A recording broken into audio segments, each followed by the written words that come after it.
Hello, I'm Andrew Chambers.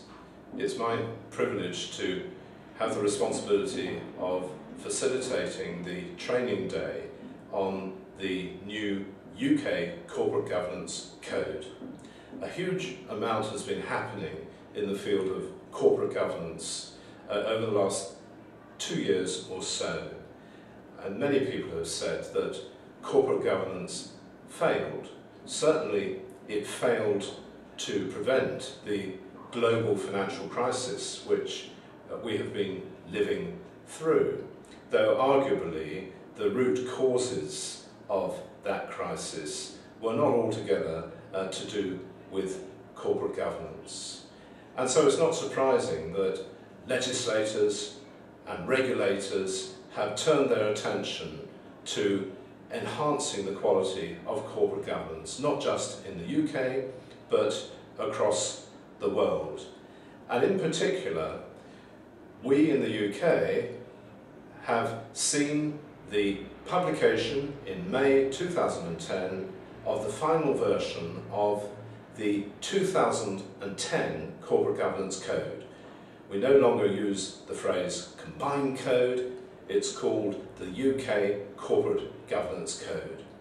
It is really the 6th generation of the UK Code, which goes all the way back to the Cadbury Code in 1992. But of course now it is much more complicated and very significant changes have been made in the code to apply from 2010 onwards.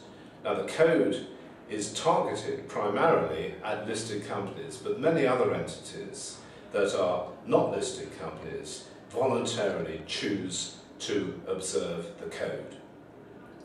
In this training day, we will be looking at the changes which have been made to our corporate governance code in the UK for 2010 onwards, and trying to understand what they are and what we have to do in order to implement them within our organisations.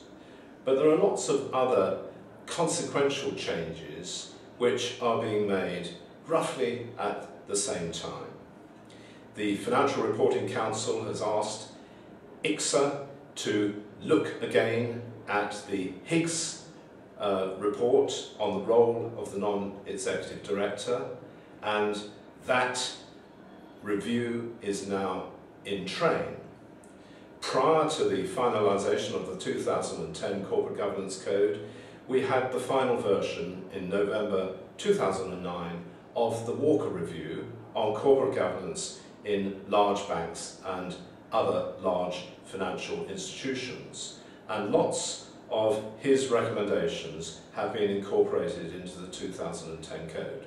We will develop, during our day together, an understanding of the implications of the Walker Review. One of the Walker recommendations was that that part of the combined code which relates to shareholders' responsibilities should be separated out of the code and should become a separate code, a stewardship code for institutional investors. And at the time that I'm making these remarks to you, that is in the process of being developed.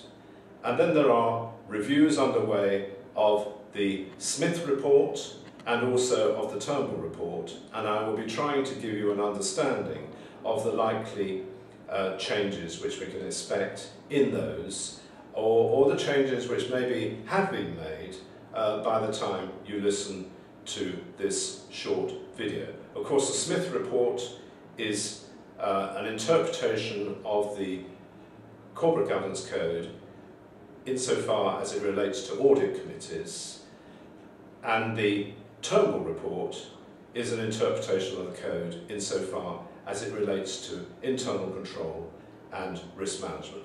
And then finally, there have been changes in the listing rules. We now have premium and standard listings with no obligation for companies which opt for just the standard listing to observe the combined code. but an obligation for overseas registrants who opt for the premium listing to observe the Corporate Governance Code for the first time. So we'll try to develop an understanding about the changes to the listing rules insofar as they relate to the corporate governance issues. So that's the day, but mainly a focus on giving you a good understanding about the implications for you of the UK Corporate Governance Code 2010 and related developments. I very much hope to see you on the course and to spend a useful, worthwhile day together with you. Thank you.